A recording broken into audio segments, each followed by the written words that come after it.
Something that sometimes happens. That decision, and I do not allow it in my courtroom in that way. I just don't, and never have.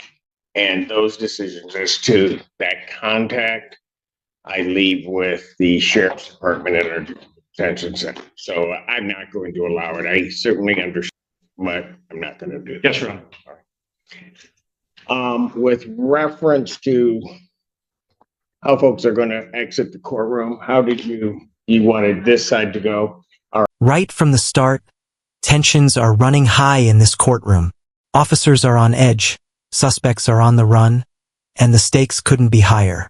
We're about to dive into a chase, perimeter setups, and fence-hopping drama that escalates by the second. Who's in control here, the law or the chaos unfolding in these neighborhoods? Stick around, because every move, every command, and every observation matters in this intense pursuit. And it all builds to a shocking identification that will leave you questioning what really happened. All right, so what I'm going to ask is that I'm going to allow those to go out with the victim's advocate. Those that are on this side, I'd ask you to please wait. I'm not picking sides and doing that. I'm just trying to get everybody out of here in an orderly fashion. From the vehicle, I then entered a neighborhood just north of his location. I slowly responded to where he was and attempted to see if anybody was going to cross the street, move through a backyard. And what did you observe? From Creek Drive, Redwood and Creek down to Officer Gilby, I did not see anybody. And then I arrived on the scene where Officer Gilby was with the suspect vehicle, his patrol vehicle, and he had one subject in custody. And from there, having seen one subject in custody, what did you do next? I asked Officer Gilby for a description of the other suspects, which time he told me it was a black male wearing gray and black. He had fled northeast. Okay. And based on that information, what did you do? So knowing the area and the size of the neighborhood and the streets, I responded to Creek Drive and I believe it was, corner of Creek and Lake Fair, that general area. Just my belief that somebody on foot, the time period that they may not have gotten that far. So I set up a perimeter northeast of Officer Gilby's location. And then from where you were located at that time, what did you do or what did you observe? So it's directing traffic away from the area south of me. The Washington County Sheriff's Office advised they had another subject in custody west of Platte Road, was armed with a firearm. That one, I thought the suspect would potentially be in custody. Still standing there, I observed a black male, all black, running from one side of the street to the other. And based on that, what did you do? I responded, I got in my patrol vehicle, drove south towards that subject's location. Saw him crossing the street. I believe it is a Korean Bible church, like through that parking lot. Pulled into the parking lot, observed him jumping fences, going southbound and into the backyard of other neighborhoods or other homes. Now, you had testified that you were told that the other subject was a black male wearing black and gray, correct? Yes. And you also said that you had heard that someone else had been apprehended, so you thought that maybe the person that Officer Gilby had said run off, correct? So what made you pursue this person that you saw? Based on the circumstances that were taking place through the incident, and in my experience and training, it's not normal for somebody to be running across the street and fleeing a police car. Now, when you say fleeing a police car when they came towards them, are you referring to your police car? Did you observe that subject look at you? Yes. So describe for the court what you saw. So I was in the Korean Bible Church parking lot. He was jumping a fence, going south, looking back towards me. I could see that he had a cell phone in his hand. I could see like the screen illuminated on the cell phone. And then he continued jumping fences, looking back towards me. At that point, I pulled back out. So you want to say something, Judge? No, no. Okay, I'm sorry. So your testimony is that you saw that subject look back at you several times while running away. Okay. And from there, what did you do next? Based on his location, like that he was running southbound, kind of parallel his direction of travel all the way down to Lorraine. And then my thought in my head was that he was going to cross into another backyard to continue going eastbound. So I pulled on to LaSalle and then set up a perimeter on LaSalle. And just held that. When you say cross, are you referring to cross Lorraine Street that you were on, or? So my belief was that as I continued southbound, he was going to continue eastbound. So I had to go down to Lorraine to then come back north on LaSalle, which would have been the street behind where I saw him jumping. Thank you. And then having done that, what happened next? So I held that perimeter kind of like the crest of the hill. So I could see to my left, south to Lorraine, and then I could see to my right, north to Fair Street. So I held that as other police officers held that general area. They conducted a canine track. While standing there, I heard MSP 1 advise that they observed a subject near the fair.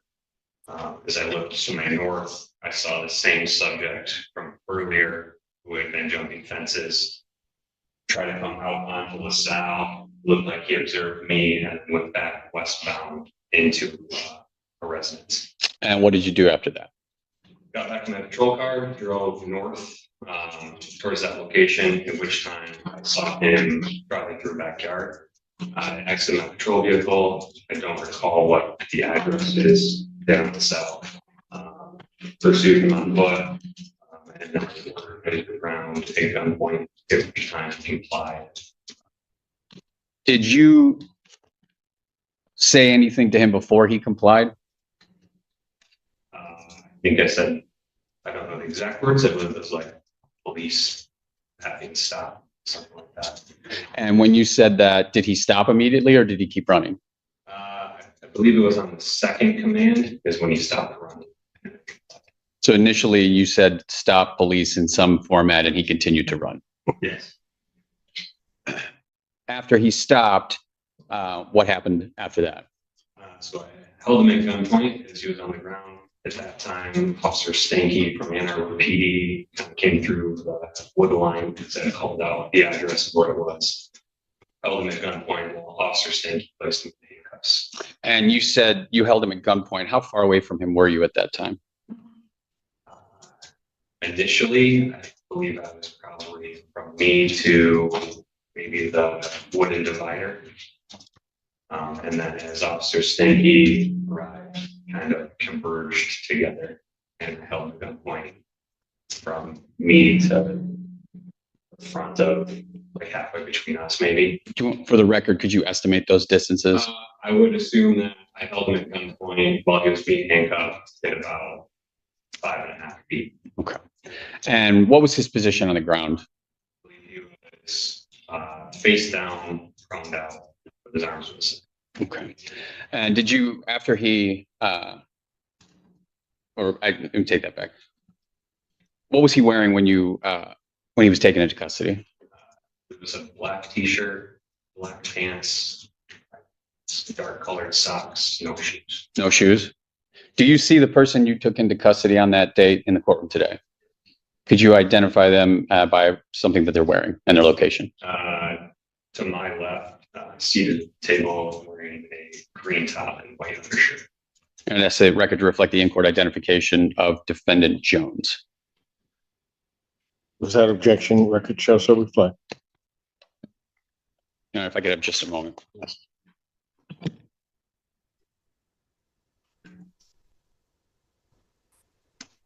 I have no further questions. Thank you, Your Honor. Thank you. Cross-examination. No questions for us. Thank you. Cross-examination. No questions. All right. Okay, thank you. Call your next witness. Thank you, Your Honor. People would call Officer Michael Stanky.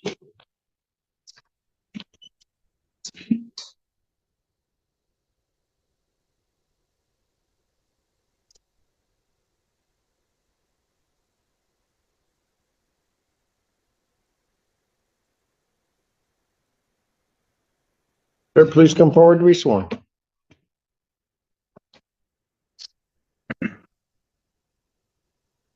Please raise your right hand.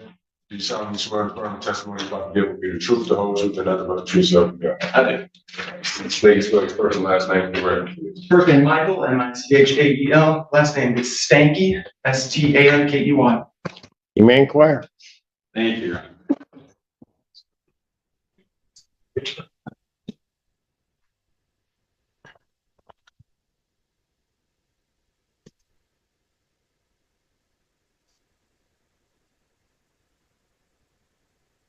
Officer Stanky, are you currently employed?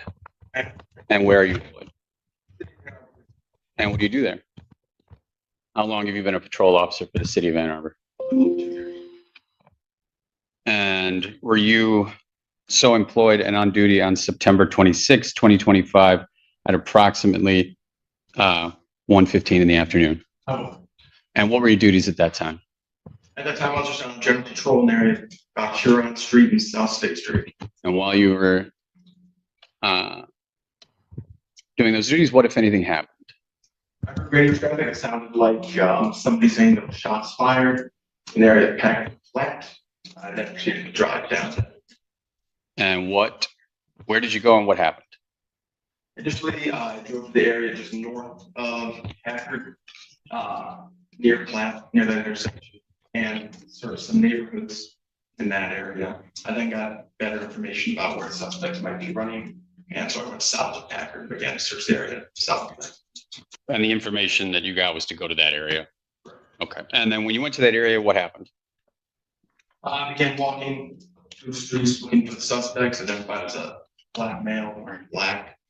We were getting various phone calls from citizens saying that they were seeing somebody jump fences or run big yards, that sort of thing. So we were kind of just shifting where we were looking. I found myself in the area of LaSalle Drive and Fair Street at one point.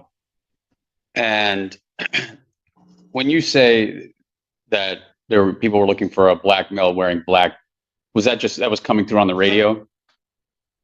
I believe so, yes. We already got the suspects. Yes. I mean, if he's not shooting it for the truth of the matter, sir, it doesn't. I'm not.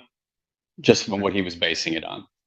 He's going to his state of mind. Yes, Your Honor. Go ahead. And so you were hearing this on the radio, getting descriptions of who you were looking of the person of interest. Correct. And you don't know where that information is coming from or who's saying it. No, not exactly. Okay. All right. So from there, where did you go? What did you do? I was walking the area. I was walking on Fair Street, eastbound, approaching LaSalle Drive. I then heard an officer on the radio that had a suspect in front of him. That they began running southbound on LaSalle Drive. They were black male wearing black. I believe that this officer said. Then I didn't ran to LaSalle Drive to try and intercept. And what happened then? I observed them go south on LaSalle Drive, take a right to go west through a yard there. I'm going to stop you real quick. When you said I observed them, could you specify to whom you're referring? I observed a male run through the yard and then a police officer. And the male that you observed, could you describe what that person looked like, what they were wearing? I just saw a black man wearing black. Okay. Please continue. And so you saw them running, and then what did you do?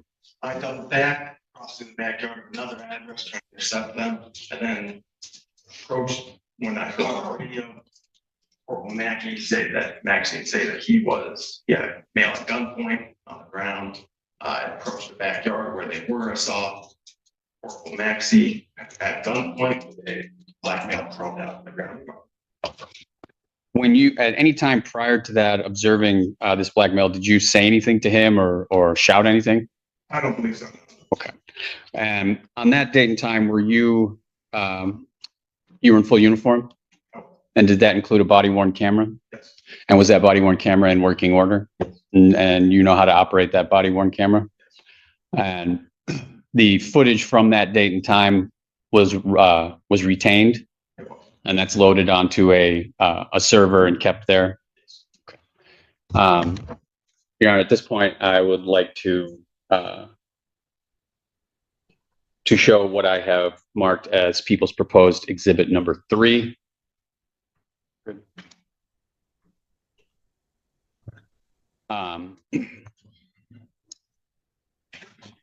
At what point in this incident did your body cam start recording? Most likely when I first activated my overhead lights on Huron Street or State Street and began driving down there. And about how long before that, about how much time do you think elapsed before you actually caught the individual you described? Probably 20, 30 minutes. I am, if I could get the image up on the screen, please.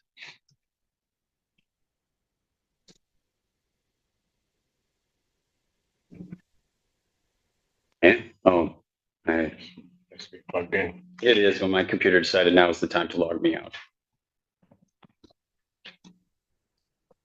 There we go. Thank you. Looking at the TV screens here in the courtroom, do you recognize what you see there? Yes. And what is that? It's a front yard just south of Bear Street on the south road. It's where I saw the police officer and the suspect run.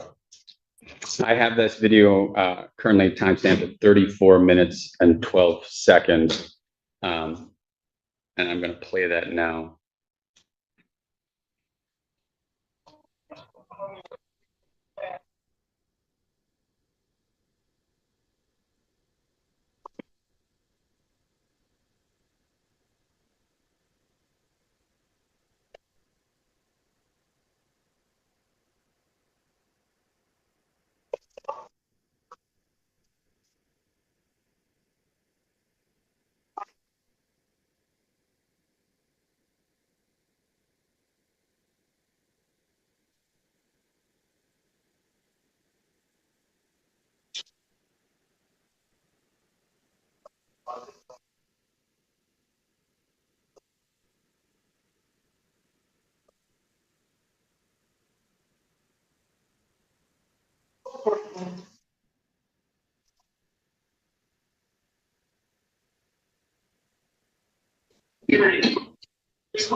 First of all, does that video that we just watched, does that truly and accurately depict what you observed on that date and time? Yes. Now, I would move for the admission of People's Exhibit number 3. Any objection or order? I don't think it applies to Mr. Smith, but I have no objection to it. No. Exhibit 3 is admitted. Thank you, Your Honor. Now, Mr. Stanky, the person that you put handcuffs on there, do you see that person in the courtroom today? I do see that the table to my left, he's wearing a green Washington County Jail shirt and a long white sleeve button shirt. Your Honor, I'd ask the record reflect the in-court identification of defendant Jones. That objection record shows so. Thank you, Your Honor. Can you describe for the court what Mr. Jones was wearing when you took him into custody? Wearing a black shirt and black pants. Was he wearing shoes? I do not recall. Can you see his foot on the video there? I do. Does it appear in that video to you that he's wearing shoes? No, just what looks like socks. Can I pick it up just a moment? Yes. I have no further questions. All right, very good. Cross-examination. No cross for us. Thank you. None. Thank you, sir. You may step down.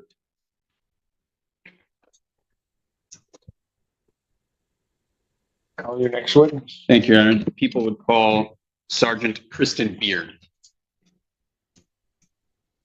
What's the last name for the record? It's Kristen Beard, Kristn, Beard, B-A-R. You may inquire. Thank you, Your Honor. Sergeant Beard, are you currently employed? And where are you employed? And what do you do for Pittsfield Township? And how long have you been a police officer with Pittsfield Township? Almost 24 years. And were you so employed and on duty on September 26th at about 1:15 in the afternoon? And what was the nature of your duties at that time? I was road rules. And where were you located around that time? Carpenter Road and Packard. And while you were at Carpenter Road and Packard at about that time, what, if anything, happened? I started hearing Officer Gilby radio. He was in pursuit with subjects in an armed vehicle. And based on that information, what did you do? Respond towards And where did you go? Packard Road and Platte. And when you got to Packard Road and Platte, what did you observe? I observed what looked like a man down the south side of the road. black male. When you say on the south side of the road, could you explain for the court exactly where you observed this person? He was laying near the sidewalk from 3012 Packard Road. And when you say, was he on the sidewalk? I'm near, that's my reflection, he was down on the ground, leaning like his face. And that being the sidewalk close to Packard Road. And so based on what you observed there, what did you do? I got a rendered aid, trying to stop me bleeding. I couldn't find a bullet hole initially. There was a lot of blood coming out of his mouth and his head. I need a bullet hole in his left shoulder, back of his shoulder. And what aid did you attempt to provide? Stopping the bleeding, putting gauze pad, things of that nature. And were you able to identify the person that you were providing aid to? There was another witness there that identified them as smaller Thomas. And from there, what did you do? I just turned him over to his to HVA. There was also there was a handgun near him. I'm sure secured that. I'm gonna let me slow you down real quick. With regard to HVA, approximately how long were you on scene with Mr. Thomas before HVA arrived? I would guess 6 to 7 minutes. Okay. And when, upon your arrival, did you observe the handgun? Immediately, that's the first thing I did was confiscate the handgun. And once you confiscated the handgun, you provided aid? Okay. When you arrived on the scene, Mr. Thomas was already prone on the ground? He was. Okay. Did you observe him handle the firearm? He was not, he never touched it. It was, his current medical state was, it was just next to him. I believe it's his right arm. Okay. Was he conscious at the time? No. And once HVA arrived, what did you do? I just assisted officers who came to see bullets, potential evidence. What did you do with the firearm that you secured? It was placed in a bag and turned over to Officer Summer Dyer, who put that in my control car. Your Honor, could I have a moment? You may. Your Honor, I have no further questions. Cross-examination. Thank you. Could I approach and collect the exhibits we had introduced, Your Honor? Yes. There was nothing to say here that they met the element of proven identification that Mr. Jones performed the shooting. The second part I would like to say, Judge, not only was he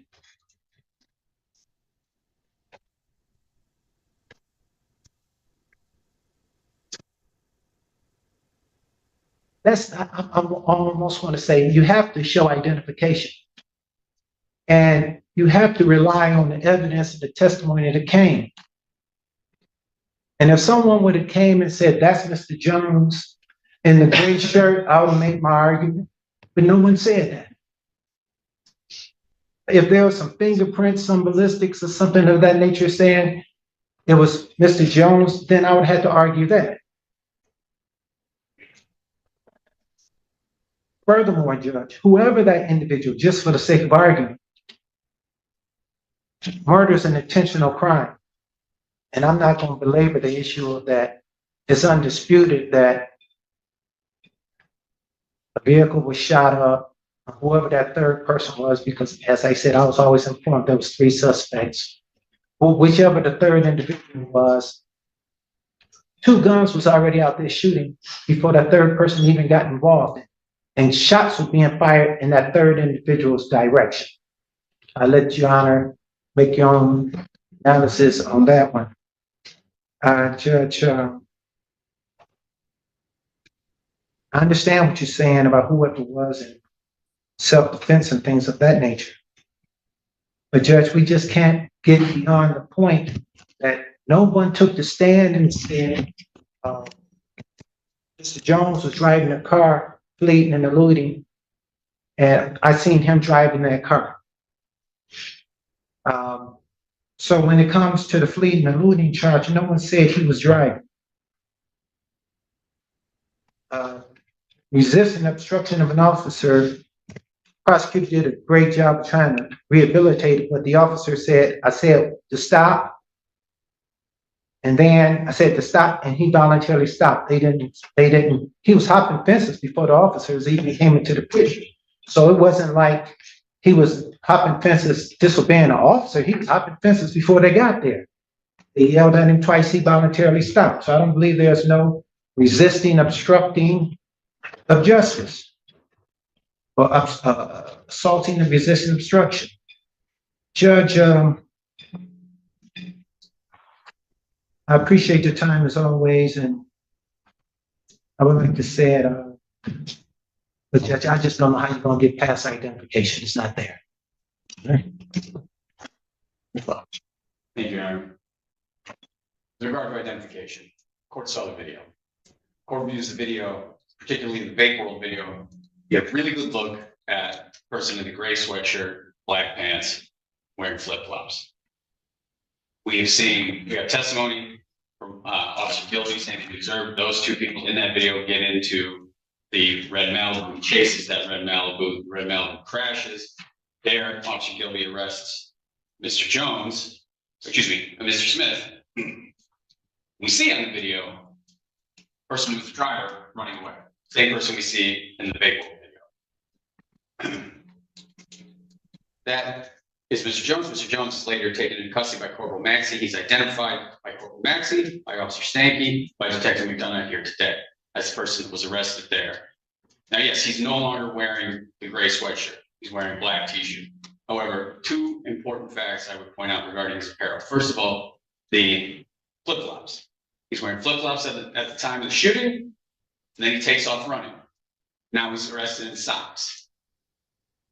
Interesting coincidence. Additionally, if the court reviews the video, the pants he's wearing are distinctive. They're not just distinct black pants. They're black pants with some sort of material. You can see that very, very clearly in Stanky's body cam video. You can see it clearly in the Bake World video. Additionally, his ID is found in the getaway vehicle, in the Malibu. So all of those things tie him directly to that. So I think that is sufficient, particularly for a probable cause standard, to establish identity, establish that he is the person there in the Bake World video and the Bombay video, firing shots out into the neighborhood.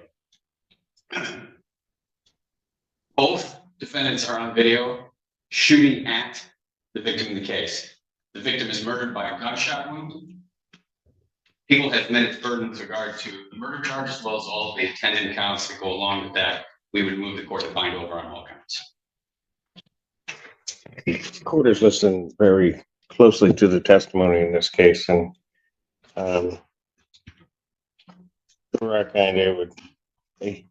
share in that view that of sitting here watching, regardless of how this ultimately plays out of these young lives, it particularly is somewhat distressing if I take a matter of personal privilege, not having anything to do with the court's decision in the case, that I watch these young people that look a lot like me and they end up in this situation. It's horrible. It's also interesting, as everybody's discussing the neighborhood in this scene, I grew up around there. So I know exactly where everybody is as they're going through the whole thing and what they're doing in terms of where they're going and the like. Just say that as a preface to this, because this whole thing is just, it's sad to watch.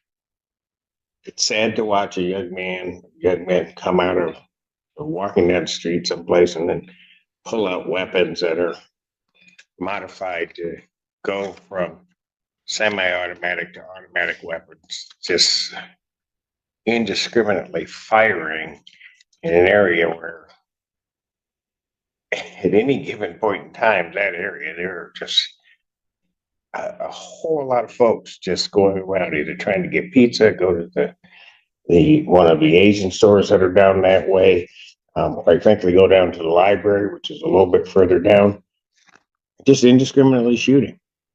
It quite frankly, it's it's tragic enough that one lost their lives. It's, I guess, in some bizarre way, fortunate that there weren't more lives lost. With respect to the proofs in this case, start with the ones that for the court, from the court standpoint in terms of testimony, are as to Mr. Smith on counts 2, 3, 4, 5, and as to Mr. Jones on counts 2, 3, 4, 5, 6, 7. On those, I don't think there's any dispute that the people have shown by a preponderance of the evidence that those offenses have been committed and that this defendant did. The one issue with regard to the homicide that is raised by Mr. Jones' counsel could be significant if one doesn't look closely at the videos. Mr. Overwater, I think, is correct. That is, when you look at the video real close and you see the individual, you see the pants. I didn't need to know the brand of the shoe. I knew that those shoes were not ones that would stay on.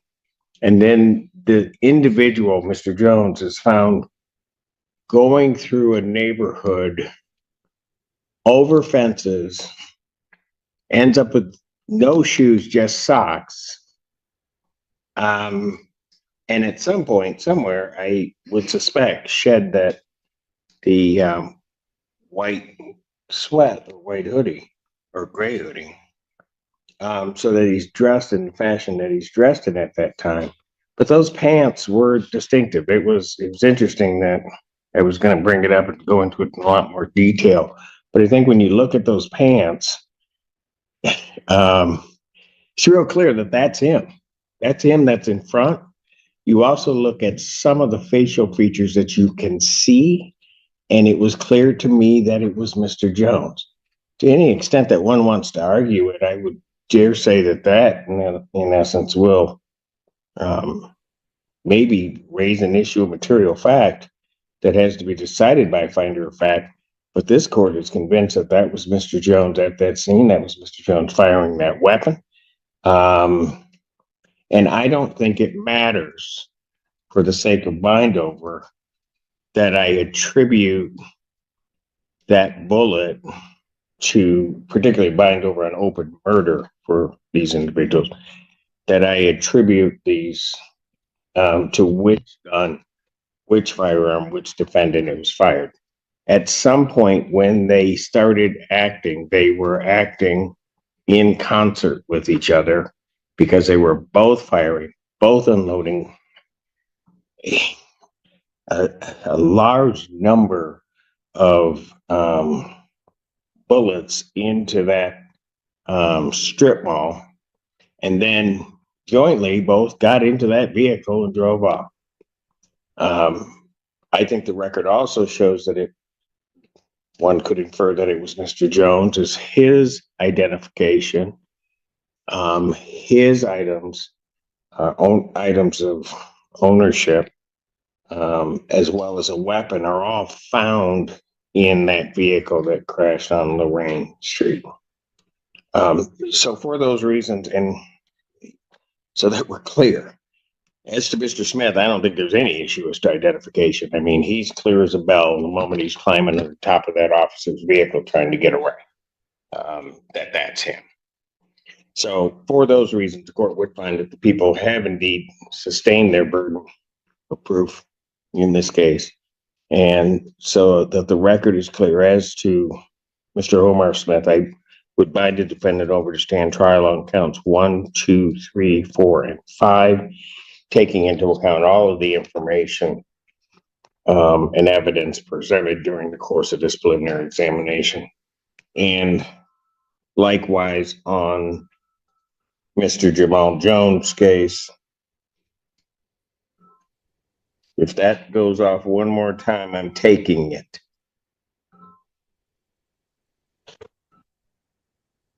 On Mr. Jamal Jones' case, I would bind the defendant over to stand trial on counts 1, 2, 3, 4, 5, 6, 7, based upon what the court has said during the course of its rendering of its decision, and the court also indicating that I've taken into account all the evidence which has been adduced.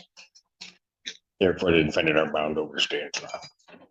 As to the circuit court arraignment, gentlemen, you waive formal reading of the complaint or the information. Yes, And how does your client plead? not guilty. Defendants, having waived formal reading, pleading not guilty to all counts, court will enter that not guilty plea. Pretrial in these matters will be set for April 6th at 1:30 for Judge Luke. April 6, 2026, 1:30 before Judge Hammoud. Bond in each case will continue as to. Thank you. Thank you. And I've been asked, oh, I'm sorry.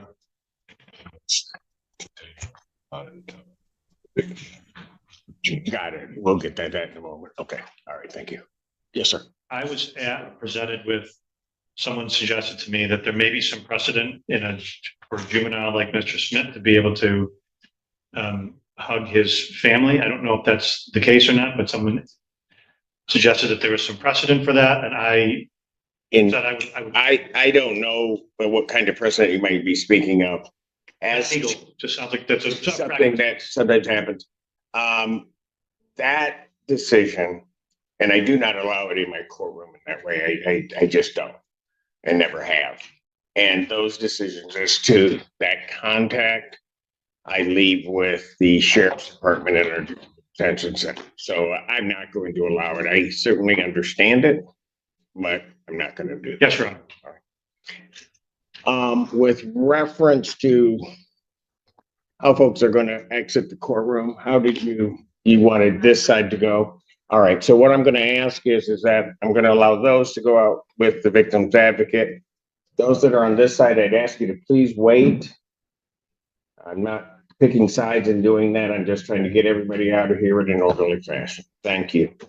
And Your Honor, as Yes, to sir. exhibits, do they stay with the file, or do we take? I will. I don't mean to. No, I will return them to the respective parties. I approach. Yes. The people's exhibit is this one, and I think those belong to defense. Oh, these are mine. Yep. Thank you. Thank you. Everyone have a good day.